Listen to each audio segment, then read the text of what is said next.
call me Victor. Either way, and it's Cabral, like the brawl, Cabral. backyard brawl. Look at that. Yeah. All right.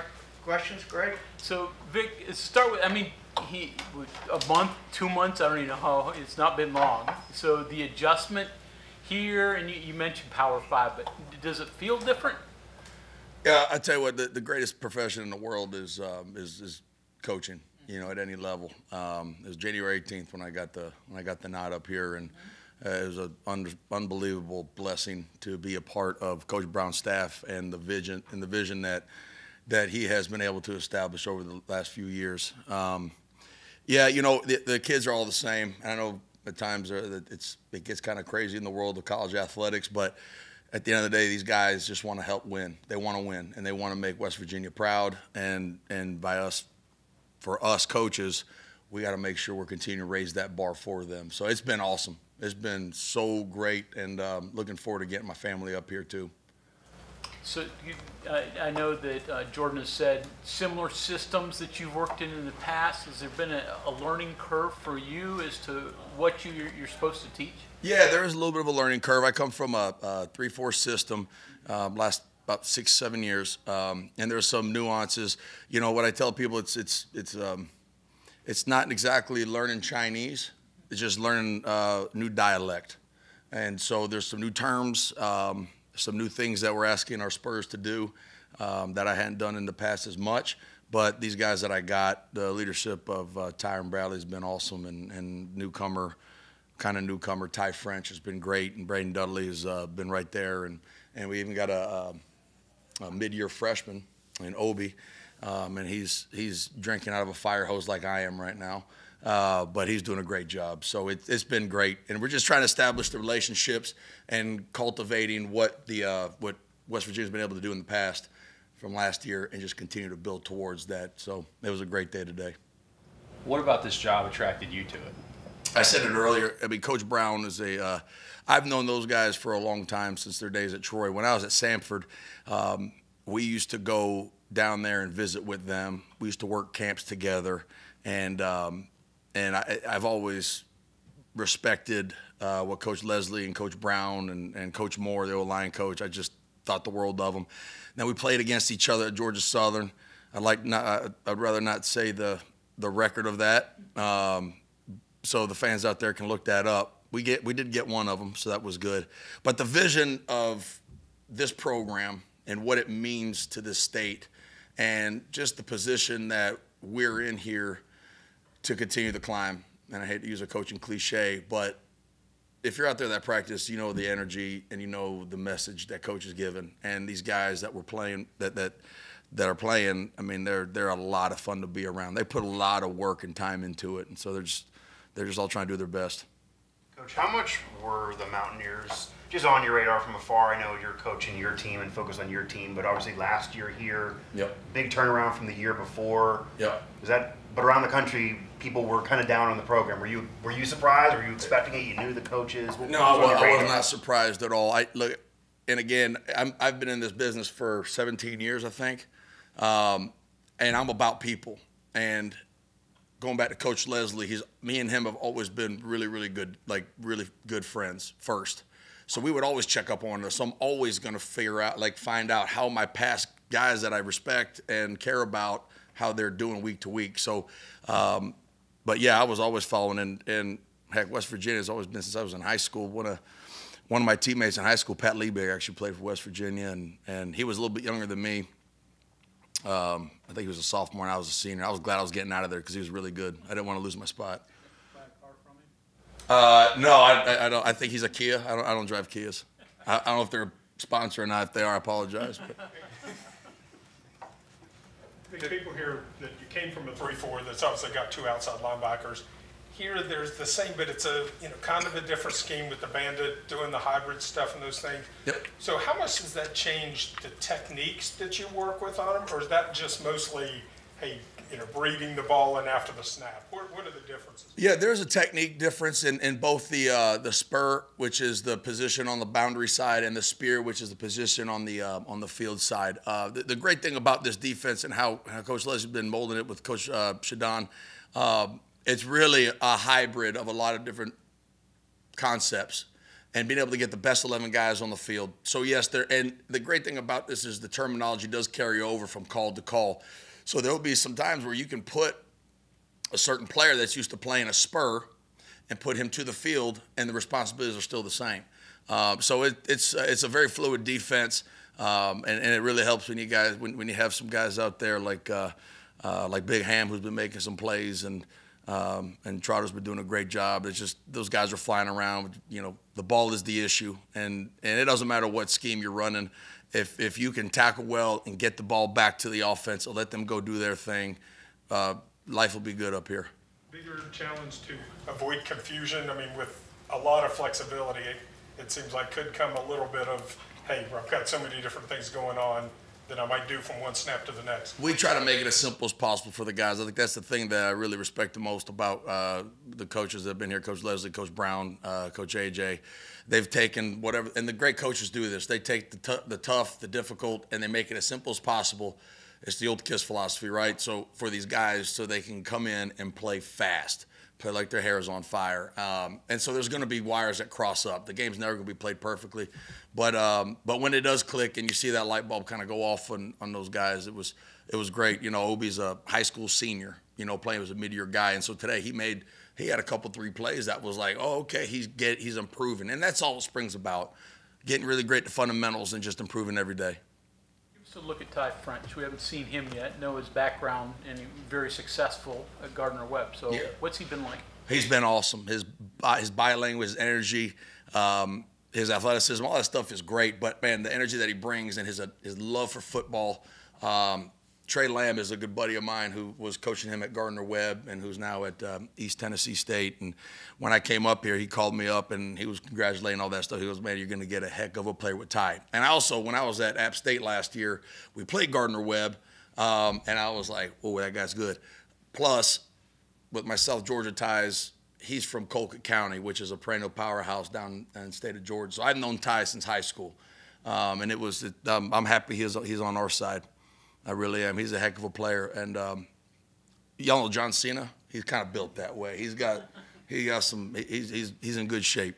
I don't want to disparage FCS football, but a kid who puts up numbers like that, how does he fall through the cracks coming out of a very good high school that he isn't, a Power 5 guy, D1 or FBS guy?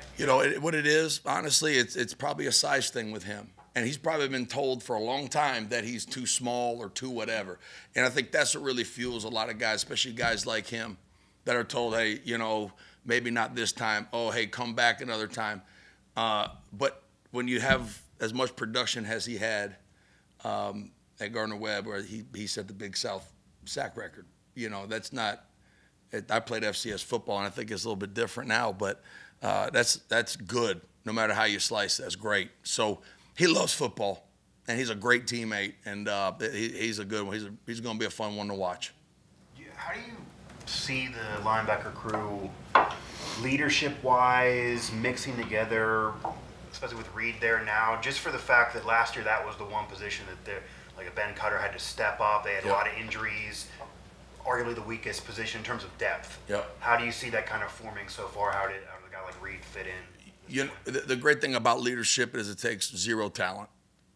Leadership takes zero talent. It helps when your best players are your front guys, obviously.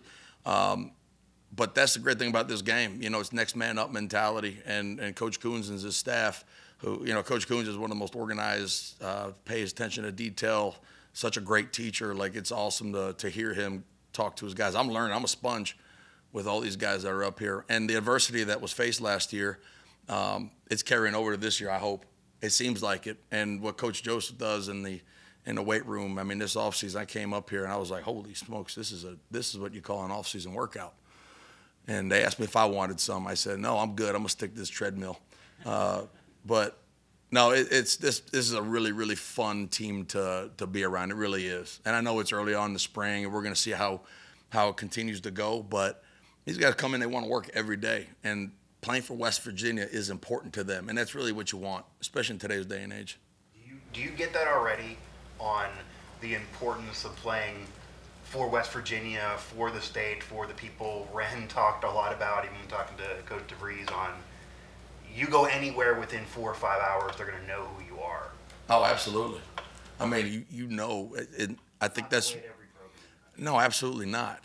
You know, and it's not a directional school. You know what I mean? It's one of those deals where it just there's an incredible amount of pride that revolves around this area, and it really shows with the guys on the team. I mean, they take a bunch of pride in it. I think us as coaches, I mean, I try to get inundated with the culture around here, because that's what I think really separates us from a lot of different guys. Just more than just tradition. And you know, nowadays with NIL and all that, I mean, you got to have some kind of foundation. This place has it. It's awesome. Coach, when you take a new job, you know, you come here, they show you around or whatever. The first time you're kind of left alone to do the job, what's the first thing you do? When it's all right, one more time. So like, Because there's a lot of firsts. You get here, you know, they show you around everywhere. And, Yep. But like the first time you're kind of left alone, and it's like, okay, do the job. Oh yeah. You know what I mean? What's the first thing you try to do? The first thing I did was I called up all the players that was in the group, and just I want them to know who I am and what I'm about, and how I want them to be great. Like, that's all I want for them. And I don't believe in tough love.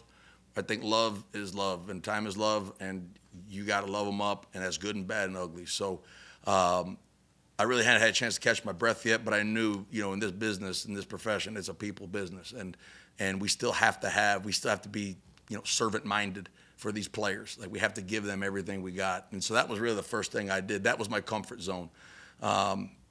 You know, the HR meetings and all that, you know, that's not my comfort zone. But getting out here and getting face-to-face and eyes-to-eyes with the guys, and learning those guys by their name and talking to their parents and introducing myself to them, that was the first thing I did, because that's where I think is most important. You're Bandits only? You work in Spear as well? We call them Spurs. But okay. Yes. Right now, Bandits now Spur. Yep. Okay. Mm-hmm. So we're working, we're primarily edge rushers, run stoppers, and pass droppers. So three-headed monster. Your rep in the past has been high energy. Is that fair? And how do you foster that? How does that work for you? Yeah, I've been known as a high energy guy for a long time. I had overcome talent, so I did that with excitement, even as a player. You know, everything that I have, I owe it to this game, honestly. I met my wife. I got 2 degrees from it. I got my profession. Took me out of where I grew up. I was the first person in my family to ever go to college, you know, and I owe it to the game, and I owe it to my coaches that helped me get to this point. So I have to bring that every single day. And that's the energy I bring every single, like, that's my why.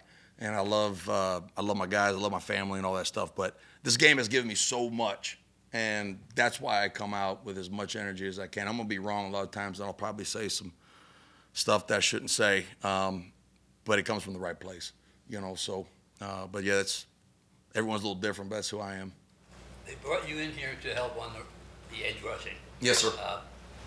When you look back, and I'm sure you looked at film from last year and that, what do you run? What's the key to straightening that out and getting it done? I think what we have to make sure we do a great job of is understanding the mentality you have to have when rushing a passer. You know, as a unit, as an entire team, we led the Big 12 in sacks, correct? So as a unit, as a big team, I think they did a great job. But as a specific position, I think we only had about 2.5 sacks. Now, there was a bunch of pressures, and there was a bunch of times where we affected the passer a good bit.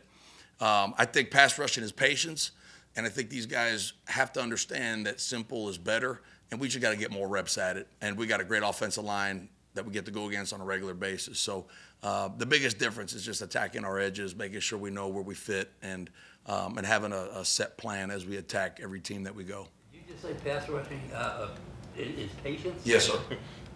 That's counter to what you're doing. Ain't it though? Yeah, it is. You got to.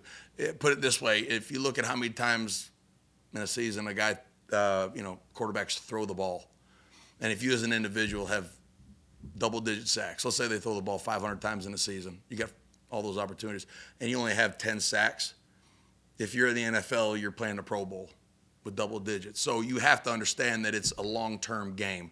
So being able to attack that in a short amount of time, that's where we come in as coaches. But they have to have the understanding of, look, we're setting it up for when we need to have it. makes out 7 times. That's right, unless you're Tony Gwynn. Ask you about Ty French. What about Tyron Bradley? What do you see of him? Tyron's been awesome. I've really enjoyed getting to know him a lot. I mean, he's got this fire inside of him. He wants to be great. He wants to lead. And you know, the thing with him that I've been talking to him about is just be yourself. Just be yourself. Go out there. Let me see what you got. And he does a great job in that meeting room. And I'm really happy where he's at. I came in with a clean slate, you know, with all these guys. So it's a unique position that everyone's still here. You know, aside from the safeties coach from last year. So I'm in a unique position. I'm the new guy at the end of the day. So having guys like Tyron are really helpful because he knows the defense like the back of his hand. And he's awesome. He's great to be around, and he's been productive so far, and he's really trying to step up from a leadership standpoint, which I've been really excited about because he can do it. He's a very talented guy. Would you characterize that as a advantage almost for you coming here, that you're coming as the new guy on a staff that already has continuity together versus if you and 6 other coaches were coming together or there was a new head coach? Would that be a different? How is that a different experience? It's a little different just because, you know, the best thing about it, Coach Leslie was the outside linebackers coach, so if I have any questions about anything, he's right there. And he's always there to help anyway. I mean, he'll fill in some gaps for me or the things that are somewhat new to me, which has been great. And, you know, at the end of the day, we all want to win. You know, we all want to win, and we all want to be great for this football team and these great fans. And whatever it takes to do that, we're going to do. But as the new guy and being around, like Coach Shadon Brown, Coach, everybody is super helpful around here and has been awesome. But it's been good. It's been awesome. Coach Leslie mentioned that every time he looked around, he felt like on the recruiting trail and out, he would see you work in the same place. And obviously that played in some of that friendship that you all have talked about. Yeah. I mean, on the road, after the day's work's done, get together, hashing things out that aren't, you know, obviously team related. Is that part of that building? Friendship building? Absolutely. It starts off as a professional respect for one another, and then when you get to know him, I'm like, oh, that guy's actually not that bad. Actually a great guy. We got a lot in common. But it's funny, when he brought up those things about going to the wrestling meet and all those kind of deals, he only talked about the guys that he won, that he got. He didn't say about the ones that I got. No, I'm just kidding. But that was fun. I was like, yep, I'm back. Good to see you again. But yeah, that's when you meet really good people, and I think a lot of these coaches, a lot of our coach world, yeah, we all have a mutual respect for a lot of guys. But when you can start forming those guys that are be like in a circle, you know, we really got really close during COVID also. Me and him and a couple other defensive line coaches and defensive coaches in general from all different levels would get on Zoom calls and really get to know each other and talk ball. And, you know, it was really good. So, yeah, I'm very happy to be here and very grateful for Coach Brown and Coach Leslie for sure. Okay, thank you very much, Coach. Okay, thank you. I appreciate it.